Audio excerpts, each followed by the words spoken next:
స్వామి శరణమయ్య. మబ్బుల్లో కొండలు ఉన్నాయో, కొండల్లో మబ్బులు ఉన్నాయో కానీ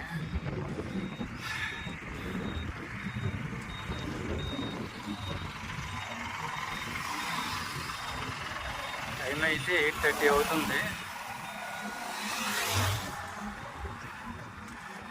ఇది తేనె ఘాట్ రోడ్. తేనె నుంచి 6 కిలోమీటర్లు దాటితే ఖమ్మం నుంచి కుమిలి. ఇంకా కుమిలి అంతా జలపాతాలు, ద్రాక్ష తోటలు ఏవో ఉన్నాయి. లొకేషన్లు మాత్రం అదిరిపోయాయి. చూసారా, మబ్బుల్లో కొండలు ఉన్నాయి. స్వామి శరణం, అయ్యప్ప శరణం. ఇంకా మా ముందున్నదంతా కూడా ఘాటీలే. స్వామి శరణం.